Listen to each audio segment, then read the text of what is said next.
हज़रत अली शेर खुदा रदी अल्लाह ताला अन्हु से किसी ने पूछा था कि अली ये बताओ कि हातिम ताई ज़्यादा सखी था या तुम्हारे पैगंबर ज़्यादा सखी थे। हातिम ताई को जानते हो आप लोग? बहुत सखी इंसान दुनिया में गुजरा है। उसने अपने घर में 10 दरवाजे लगवाए थे चारों तरफ। हमरे तुमरे घर में कई दरवाज़ा होता है? एक। और बहुत हो गया तो पीछे भागे वाला एक बना लिया जाता है कि कोई मुसीबत पड़े तो भाग लियो पीछे से। हातिम ताई के घर में 10 दरवाजे थे। क्यों 10 दरवाज़ा लगाया था? इसलिए लगाया था कि किसी मांगने वाले को दरवाज़ा तलाश न करना पड़े। जो भी भिखारी मांगने आए जिस दरवाज़ा से चाहे दरवाजे से भीख मांग ले, उसको एक दरवाज़ा रहेगा तो तलाश करने में दिक्कत होगी। यहाँ तक कि अगर भिखारी एक दरवाजे से मांगता, हातिम ताई निकल के देता, फिर वही भिखारी दूसरे दरवाजे पे जाके मांगता तो हातिम ताई निकल के फिर देता। फिर वही भिखारी तीसरे दरवाजे पे जाता तो हातिम ताई फिर देता। यहाँ तक कि एक मांगने वाला अगर 10 दरवाजे पे पलट पलट के मांगा करता तो हातिम ताई निकल निकल के देता रहता, मना नहीं करता। बड़ा सखी इंसान गुजरा है दुनिया में। हम तुम अगर कहो 2 रुपया एक भिखारी दे पावागा, हफ्ता भर के बाद आएगा तो का कहा जाता? अरे वो दिन लई गे रहा है 2 रुपया दिया रहा है फिर आई गे रे। और हातिम ताई बराबर देता रहता था। ऐसा सखी इंसान। लेकिन हज़रत अली शेर खुदा का ईमान देखो। जब पूछा गया कि अल्लाह के शेर ये बताओ कि हातिम ताई ज़्यादा सखी था या तुम्हारे नबी ज़्यादा सखी थे, तो हज़रत अली फरमाते हैं कि सखी तो मेरे पैगंबर ही थे, हातिम ताई सखी नहीं था। सखी मेरे नबी ही थे। पूछने वाले ने कहा कैसे? हातिम ताई 10 दरवाजे से देता था। एक भिखारी मांगता था तो 10 दरवाजे से मांगता तो हातिम ताई देता रहता। तो हज़रत अली कहते हैं सुनो, अगर हातिम ताई सखी होता तो जब पहले दरवाजे पर भिखारी ने मांगा था तो इतना दे देता कि भिखारी की सारी ज़रूरतें पूरी हो जाती, दूसरे दरवाजे पर उसको मांगने की ज़रूरत न पड़ती। क्या बात, क्या बात।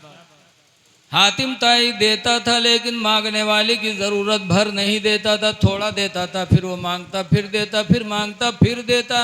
लेकिन मेरे पैगंबर ने जिसको एक मर्तबा दे दिया वो ज़िंदगी में कभी मुहताज नहीं हुआ। जिंदाबाद, सुभान अल्लाह। मेरे नबी ने जिसको दिया फिर मांगने की ज़रूरत नहीं पड़ी। मेरे नबी ऐसे सखी थे। और मिसालें भी सहाबा की ज़िंदगी में मौजूद हैं। मिसालें भी मौजूद हैं। एक बहुत गरीब सहाबी थे जिनका नाम है हज़रत अबू हुरैरा। बहुत गरीब थे। यहाँ तक कि एक झोला लिए रहता रहा, कोई अगर कुछ देता रहा तो वही में डाल लेता रहा, साथे झोला रखते थे। एक दिन हुजूर के पास गए तो हुजूर के घर में खजूरों की ढेर लगी थी। सरकार ने ऐसे हाथ मारा और कुछ खजूरें हाथ में सरकार के आईं। फरमाया अबू हुरैरा झोली खोलो। अबू हुरैरा ने झोली खोली, वो चंद खजूरें मेरे पैगंबर ने उसमें रख दिया। फरमाया जाओ अबू हुरैरा, इस झोली की खजूरें खुद खाना, घर वालों को खिलाना और अल्लाह के नाम पर सदका भी करते रहना। जिंदाबाद, क्या चंद खजूरें डाली थी। अबू हुरैरा का बयान है कि जब तक मेरे पैगंबर ज़ाहिरी हयात में रहे तब तक मैं उस झोले की खजूरें खाता रहा, खिलाता रहा, अल्लाह के नाम पर सदका करता रहा। हुजूर के इंतकाल के बाद हुजूर के खलीफा हज़रत अबू बकर सिद्दीक़ रदी अल्लाह ताला अन्हु 2 साल 3 महीना 5 दिन खलीफा रहे। उनके ज़माने खिलाफत में बराबर 2 साल तक झोली की खजूरें खाते रहे, घर वालों को खिलाते रहे और अल्लाह के नाम पर निकाल निकाल के सदका भी करते रहे। हज़रत अबू बकर का इंतकाल हुआ, हज़रत उमर रदी अल्लाह अन्हु खलीफा बने, 10 साल तक खलीफा रहे। फरमाते हैं अबू हुरैरा कि उनके ज़माने खिलाफत 10 साल तक बराबर मैं झोली की खजूरें निकाल निकाल के खाता रहा, घर वालों को खिलाता रहा, अल्लाह के नाम पर सदका करता रहा। 10 साल।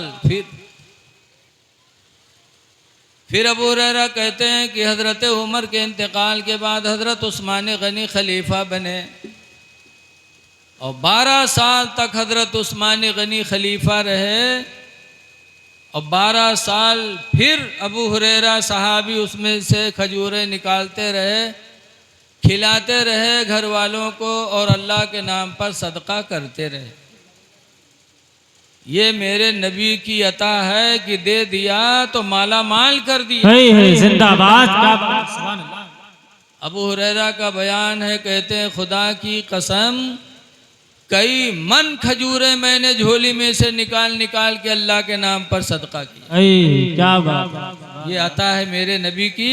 इसीलिए हज़रत अली शेर खुदा कहते हैं कि सखी हातिम नहीं था, सखी तो मेरे पैगंबर ही थे। क्या बात है।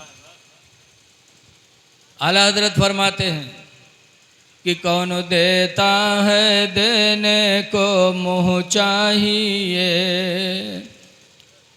कौन देता है देने को मुँह चाहिए,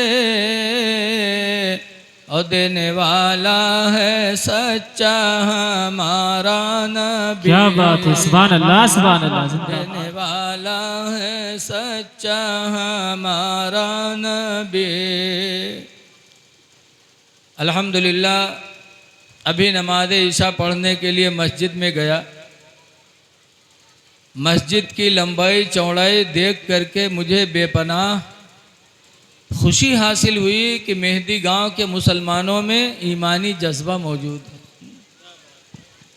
इतना बड़ा घर खुदा का बनाया। यकीनन ये आप लोगों के ईमान की दलील है, मोमिन होने की दलील है। कुरान में अल्लाह फरमाता है इन्नमा यामुरु मसाजिद अल्लाहि, बेशक अल्लाह की मस्जिदों को वही लोग बनाते हैं। कौन लोग? मन आमना बिल्लाहि वल यौमिल आखिर, जो अल्लाह पर और क़यामत पर ईमान ला चुके होते हैं। क्या बात। ऐ मेहंदी गांव के मुसलमानों, ये मस्जिद तुम्हारे ईमान की दलील है, ईमान की निशानी। लेकिन मस्जिद तो बनाई है आप लोगों ने, लेकिन इसको आबाद करना भी ज़रूरी है। एक रात में आदमी मस्जिद बना ले, सब के माने रात आते हैं। कहने वाले ने कहा है मस्जिद तो बनाई सब भर में, सब माने रात, यानी रात भर में मस्जिद बना लिया। मस्जिद तो बनाई सब भर में, ईमान की हरारत वालों ने, मन अपना पुराना पापी था, बरसों में नमाज़ी बन न सके। मस्जिद बना डाली लेकिन नमाज़ी नहीं बने, ये बात बेहतर नहीं है। इसलिए लोगों, खुदा की इस मस्जिद को आबाद करो। हदीस पाक में है बैनल ईमान वल कुफ्र तर्कुस सलाह, ईमान और कुफ्र के दरमियान फ़र्क करने वाली कौन चीज़ है? कैसे जाना जाए ईमान वाला है, कैसे जाना जाए ये कुफ्र वाला है? तो हुजूर फरमाती ईमान और कुफ्र में फ़र्क करने वाली चीज़ क्या है? सरकार फरमाते तर्कुस सलाह, नमाज का छोड़ना है, जो नमाज छोड़े उसने कुफ्र किया, और जिसने नमाज पढ़ ली उसने ईमान को पा लिया। क्या बात है। नारे तकबीर, नारे रिसालत, मसलके आला हजरत, सरकार की आमद, दिलदार की आमद, वलमाए अहले सुन्नत, नारे तकबीर, नारे रिसालत, सुभान अल्लाह, जिंदाबाद। नमाज का वक्त आए तो खुद उठो, अपने बीवी बच्चों को भी जगा दो, हो सके अल्लाह तौफीक दे तो पड़ोसी को भी जगा दो। नमाज के लिए जगाना कितना बड़ा काम है। मेरे पैगंबर फरमाते हैं, ला तसुब्बुद्दीक, ऐ लोगों मुर्गे को गाली न दिया करो, मुर्गा को गाली न दिया करो। देखा जाता है मुर्गा पछलाहरा बोली कुकुरुक को तो काके का सारे काट के खाई लो, ये सार सोए नहीं देते। मेरे नबी सब कुछ जानते थे कि मेरी उम्मत में ऐसे लोग होंगे जो मुर्गे को बुरा कहेंगे। अरे बातचीत ना करो भाई, बैठने दो भैया, चलो ठीक है, एक मिला सब्र कर ले। हुजूर फरमाते ला तसुब्बुद्दी का, ऐ लोगों मुर्गे को गाली न दिया करो। क्यों? लिअन्नहु यूक़दु लिस्सलाह, इसलिए कि मुर्गा तुम्हें नमाज फजर के लिए जगाया करता है। क्या बात है, सुभान अल्लाह, सुभान अल्लाह। एक चिड़िया परिंदा नमाज के वक्त अगर जगा दे तो सरकार फरमाते उसको गाली न दो, वो मुर्गा मेरे पैगंबर के नज़दीक अफजल हो गया। तो अगर कोई मोमिन मुसलमान अब नमाज के लिए अपने भाई बहनों को, अपने पड़ोसियों को जगा दे तो खुदा और रसूल का कितना महबूब होगा। आज ये आली आली करते हैं लोग, मुहर्रम का महीना आता तो खूब ये आली आली करते। शायर कोई आली आली नात पढ़ दे तो रूपियों का बौछार हो जाता। बेहतर है अली से मोहब्बत करो, इसलिए कि अली की मोहब्बत ईमान की निशानी है। लेकिन मोहब्बत सिर्फ ज़बान से होगी। हज़रत अली शेर खुदा रज़ी अल्लाह ताला अन्हु कूफा में रहते थे। कहाँ रहते थे? कूफा में। देखो हुजूर के ज़माने में इस्लामी राजधानी, पता नहीं कहे गुब्बारा लगा देते हैं, पुट्टू पुट्टू पटाते हैं। पहले सब नहीं लगते थे, अब गुब्बारा की सजावट होती है। देखो हमारे यहाँ हिंदुस्तान की राजधानी कहाँ है? यहू नहीं जाना था यार आप लोग? अरे कहाँ है? अरे दिल्ली है कि नहीं है बोलो? हमारे तुम्हारे नबी कहाँ पैदा हुए? यहू नहीं पता। एक जलसा में इससे पूछन तो एक साहब कहीं अजमेर शरीफ माँ, तो हम कहीं नहीं अजमेर ही जाना था सिर्फ। हाँ। अरे हमारे तुम्हारे हिंदुस्तान की राजधानी दिल्ली है, और इस्लाम की राजधानी कहाँ है? मदीने मुनव्वरा। सरकार मदीने में रहे, सरकार के बाद मदीना राजधानी इस्लाम की बनी रही। हज़रत अबू बकर के ज़माने में हज़रत उमर ने राजधानी मदीना को रखा। हज़रत उस्मान गनी का ज़माना आया तो उन्होंने भी इस्लामी राजधानी मदीना को रखा। क्या बात। लेकिन जब हज़रत अली शेर खुदा अमीरुल मोमिनीन बने तो उन्होंने इस्लामी राजधानी बदल दिया। मदीना के बजाय हज़रत अली ने कूफा को राजधानी बनाया।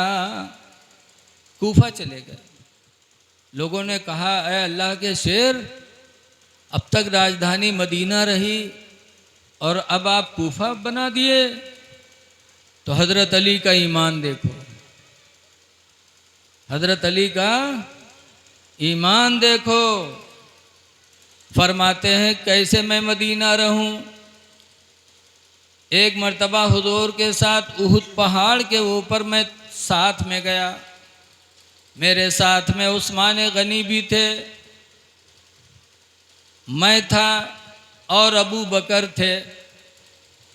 4 लोग गए उहुद पहाड़ पर। हुजूर, हज़रत अबू बकर, हज़रत उस्मान और हज़रत अली, 4 लोग उहुद पहाड़ पे गए तो उहुद पहाड़ हिलने लगा ऐसे ऐसे।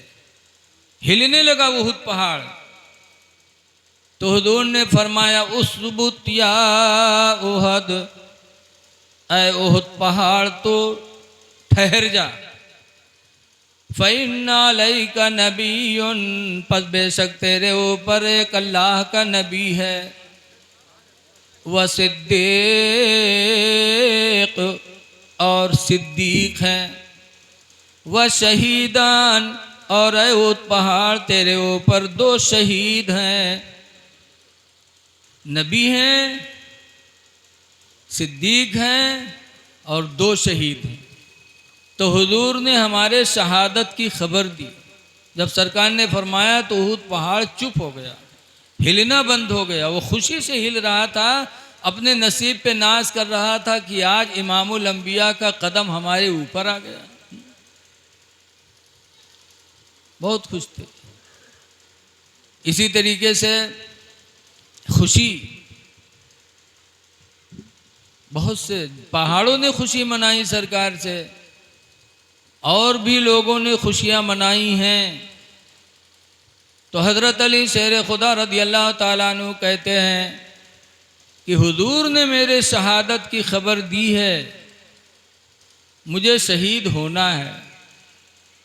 आसमान टल सकता है लेकिन नबी की बात नहीं टल सकती। क्या बात है, सुभान अल्लाह। तो मैं मदीना में नहीं रहना चाहता। क्यों? मुझे मालूम है लोग मुझे शहीद करेंगे।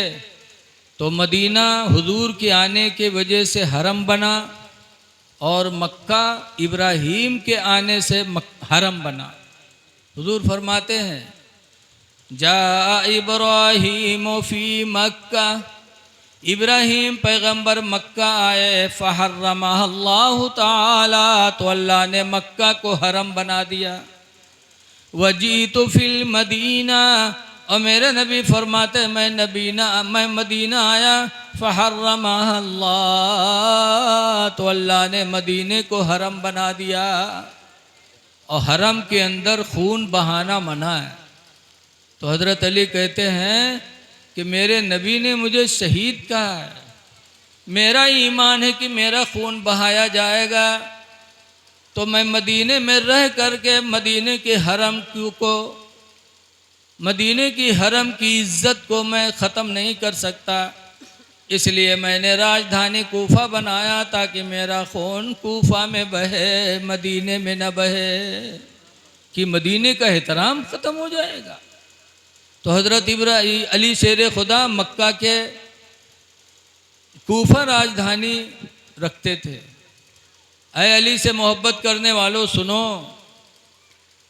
रवायतों में आता है कि हज़रत अली शेर खुदा जब नमाज फजर के लिए बेदार होते तो चुप्पे चुप्पे मस्जिद कूफा नहीं जाते, बल्कि जब चलते तो कहत कहते थे अस्सला अस्सला अस्सला अस्सला, यही आवाज़ लगाते हज़रत अली अपने घर से कूफा की मस्जिद में आते थे। अस्सला का मतलब नमाज, नमाज, नमाज, नमाज। तो ये लोगों, अली से मोहब्बत है तो अली की ज़िंदगी को अपनाना पड़ेगा।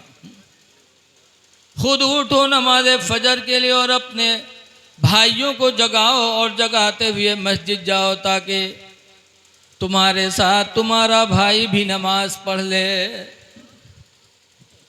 तो नमाज की बड़ी फजीलत है। नमाज पढ़ो भी और लोगों को पढ़ाओ भी। मस्जिद बनाई है माशाल्लाह, बहुत लंबी चौड़ी, लेकिन ज़रूरी है कि उसको हम आबाद करें, आना जाना रखें।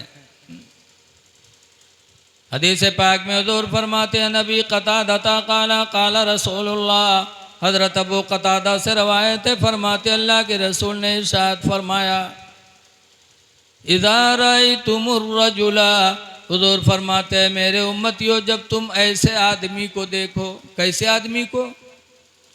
यतआहदुल मस्जिदा, जो मस्जिद में आता जाता रहे। जब मस्जिद में आने जाने वाले इंसान को तुम लोग देखो तो सरकार फरमाते हैं फशहदु लहू बिल ईमान। क्या बात है, सुभान अल्लाह। तो तुम सब उसके ईमान के गवाही बन जाओ। गवाही बन जाओ कि ये मर्द मोमिन है, ये ईमान वाला है, जब ये खुदा के घर में आना जाना बरकरार रखे है। क्या बात, सुभान अल्लाह। तो ये मेहंदी गांव के लोगों, मस्जिद तो बना ली है, बड़ी मुबारक बात है, लेकिन बेहतर और है कि जब आप अपने मस्जिद को आबाद करो, नमाजों को पाबंदी से पढ़ो। हजरत इब्राहीम बिन अदहम बलख के एक बादशाह थे। एक दिन शाही महल में लेटे थे तो ऊपर से धम धम की आवाज़ आने लगी। बादशाह थे, मिजाज नरम था, तो जब धम धम की आवाज़ आए तो इब्राहीम बिन अदहम की आँख खुली। कहा, कौन है मेरे महल के ऊपर धम धम करने वाला? तो ऊपर से आवाज़ दिया कि इब्राहीम बिन अदहम, मेरा घोड़ा गुम हो गया, मैं अपना घोड़ा तलाश कर रहा हूँ। तो इब्राहीम बिन अदहम कहते हैं, पागल हो गया है? घोड़ा गुम हुआ है तो खेत में जा तलाश कर, जंगल में तलाश कर, शाही महल की छत पर तेरा घोड़ा मिलेगा। बताओ भैया, भैंस हेरा जाए तो छत पर ढूंढियो कोई के? अरे कुछ बोलो यार, ताकि मालूम हो कि आप समझ रहे हैं कि नहीं समझ रहे हैं। भैंस हेराएगी, गुम होगी तो हम खेतों में तलाश करेंगे, किसी की छत पे थोड़ी तलाश करेंगे। इब्राहीम बिन अदहम कहते, पागल हो गया है? घोड़ा गुम हो गया है तो किसी खेत और जंगल में तलाश कर। तो ऊपर से फिर आवाज आई, ए इब्राहीम बिन अदहम, अगर घोड़ा को तलाश करने के लिए मुझे खेतों और जंगलों में जाना पड़ेगा तो इब्राहीम सुन लो कि अगर मेरा घोड़ा तुम्हारी शाही महल के छत पे नहीं मिल सकता तो सुन लो, तुम्हारा खुदा भी तुमको इस शाही बिस्तर पे नहीं मिल पाएगा। क्या बात। तुम शाही महल में रहकर खुदा को तलाश कर रहे हो। ए इब्राहीम बिन अदहम, अगर खुदा की तलाश करना है तो शाही महल छोड़ो, मस्जिदों में जाओ, इबादत करो, इबादत के जरिए खुदा तुमसे करीब होगा। जैसे घोड़ा मेरा नहीं मिल सकता वैसे तुम्हारा खुदा भी तुमको मिल नहीं सकता। इब्राहीम बिन अदहम सुबह तक रोते रहे और सुबह हुए बलक के लोगों को जमा किया, कहा जिसको बादशाह बनाना हो बनाओ, मैं बादशाही से इस्तीफा देता हूँ। कहा क्यों? कहा अब मुझे उस जगह जाना है जहाँ मेरा खुदा मुझसे करीब हो जाए। और छोड़ दिया सल्तनत, बलक के जंगल में गए, गुजारा करने लगे। वो इब्राहीम बिन अदहम का बयान है कि एक दिन सुबह के टाइम वो रोने लगे और इतना रोए कि पड़ोसियों को लगा कि उनके घर में कोई मैयत हो गई। मरने धरने वाले रोने की आवाज़ अलग थलग होती कि नहीं होती? लोग जमा हो गए, सबरे इब्राहीम के यहाँ कोई मर गया, इब्राहीम के यहाँ कोई मर गया। पूरा गांव, पूरा शहर लोग जमा हो गए। कहा कौन मर गया इनके यहाँ? और रो रहे हैं। जाके पूछा कि इब्राहीम बिन अदहम, किसका इंतकाल हो गया? कहा किसी का नहीं। कहा रे बताओ कौन मरा? लड़का मरा कि बीवी मरी कि भाई मरा? कौन मरा? इब्राहीम बिन अदहम कहते हैं, लोगों मेरे घर में किसी की मैयत नहीं हुई है। खुदा की कसम, अगर मेरे घर में मेरी औलाद मरी होती तो मैं न रोता, मेरी बीवी मरती तो मैं न रोता, लेकिन आज मेरी नमाज फजर छूट गई है जिसकी वजह से मैं अल्लाह की बारगाह में शर्मिंदा होकर रो रहा हूँ। ये अल्लाह वाले थे कि फजर छूटती थी तो रोते थे, और आज हम सीना पीट के आशिके रसूल का दावा करते हैं और नमाजें हमारी छुटी है। हम नमाज छोड़कर नबी से मोहब्बत कर सकते हैं? कभी नहीं। हुजूर फरमाते, जुइलत कुर्रतु ऐनी फिस्सलाह, मेरे आँखों की ठंडक नमाज में है। जब उम्मती नमाज पढ़ता है तो मुझे ठंडक नसीब होती है। लिहाजा लोगों, अपने नबी से मोहब्बत करो। मोहब्बत रसूल एक ऐसी नेकी है कि इंसान को ऐसा चमकाती कि क़यामत तक चमकता रहेगा। हज़रत अबू बकर, आज देखो दुनिया में जहाँ भी मस्जिदें हैं, जुमा के दिन हर इमाम मिंबर पे खड़े होकर खुतबा पढ़ते हैं और खुतबे में कहते हैं अफजलुल बशरी बादल अंबिया, बित्तहकीक कि नबियों के बाद इंसानों में सबसे बेहतर अबू बकर है। आज भी खुतबा पढ़ा जा रहा है, क्यों? उन्होंने अपने नबी से बड़ी सच्ची मोहब्बत की। कैसे? हज़रत अली शेर खुदा रदी अल्लाह ताला अन्हु से पूछा गया, अल्लाह के शेर ये बताइए कि उम्मत मोहम्मदिया में सबसे बड़ा बहादुर कौन है? जब हज़रत अली से पूछा गया उम्मत मोहम्मदिया में सबसे बड़ा बहादुर कौन है, तो हज़रत अली ने फरमाया अबू बकर है। लोगों ने कहा आप तो शेर खुदा हैं और बहादुर अबू बकर को बता रहे हैं। कहा नहीं, बहादुर मैं नहीं हूँ, बहादुर तो अबू बकर ही हैं। कहा कैसे? तो हज़रत अली कहते हैं कि इस्लाम की सबसे पहली लड़ाई जब जंगे बद्र हुई और बद्र के मैदान में हम 313 थे, कुफ्फार हज़ारों से भी ज़्यादा थे। ऐसे वक्त में ये ऐलान हुआ मुजाहिदीन में कि जंग के वक्त रसूलुल्लाह की निगरानी कौन करेगा, इसलिए कि सबकी निगाहें तो हुजूर पर थीं कि इनको मार दो, काम ख़त्म हो जाए, इस्लाम ख़त्म हो जाएगा। बोलो है ऐसा कि नहीं? जैसे आजकल गांव में यहाँ कोई मामला होता तो पहले इमाम ही पकड़े जाते कि इका पकड़ो, यही सबका वर्गलई से। तो सबकी निगाहें नबी पर थी कि इनको मिटा दो, इस्लाम मिट जाएगा। तो ये ऐलान हुआ बद्र की सरजमीन पर कि जिहाद तो सब करने आए हैं, लेकिन नबी की निगरानी कौन करेगा? तो हज़रत अली कहते हैं कोई नहीं बोला, लेकिन उस वक्त सबसे पहले रसूलुल्लाह की निगरानी के लिए अबू बकर आए थे। अबू बकर ने कहा था अपने पैगंबर का निगरानी मैं करूँगा। अबू बकर ने नहीं सोचा मेरी जान जाएगी, अपनी जान को नबी पर कुर्बान करने के लिए तैयार हो गए। इसीलिए रवायतों में है कि जब जंग होने लगी तो हज़रत अबू बकर तलवार ले करके कभी नबी के आगे खड़े होते, फिर ये ख़तरा होता कि कोई पीछे से ना जाए तो फट से पीछे चले जाते, फिर ये होता कि दाहिने से कोई ना जाए तो दाहिने खड़े हो जाते, फिर सोचते कोई बाएं से ना जाए तो बाएं खड़े हो जाते थे। अल्लाह के रसूल की निगरानी और हिफाजत के लिए हज़रत अबू बकर बद्र की सरजमीन में चारों तरफ चक्कर लगा रहे थे कि मेरे नबी पे कोई वार ना होने पाए, वो वार मेरे ऊपर हो जाए लेकिन अल्लाह के नबी पे वार ना हो। तो ऐसी मोहब्बत अबू बकर ने किया तो जिसका दर्जा मिला कि नबियों के बाद इंसानों में सबसे अफजल अगर कोई है तो अबू बकर सिद्दीक है। इसलिए लोगों, इसके नबी बहुत बड़ी दौलत है। लेकिन आज का मक्का में एक औरत थी जिनका नाम है सुमैया। क्या नाम है? हज़रत अम्मार बिन यासिर की माँ है। इस्लाम में, इस्लाम के ऊपर सबसे पहले शहादत हासिल करने वाली औरत, औरतों में सबसे पहले जान देने वाली इस्लाम के नाम पर, वो कौन औरत हैं? हज़रत अम्मार बिन यासिर की माँ सुमैया है। सबसे पहले ईमान लाई। अबू जहल को पता चल गया कि सुमैया ईमान ली है, तो अबू जहल तलवार लेके सुमैया के दरवाजे पे गया और दरवाज़ा खटखटाया। सुमैया निकली। अबू जहल ने पूछा क्या तूने मोहम्मद का कलमा पढ़ लिया है? तलवार चमचमा रही हाथ में अबू जहल के। आजकल के मेहरुए होते तो कहते ना ही भैया को कहा था, आँख ही फूट जाए हम नहीं पढ़े भैया कलमा।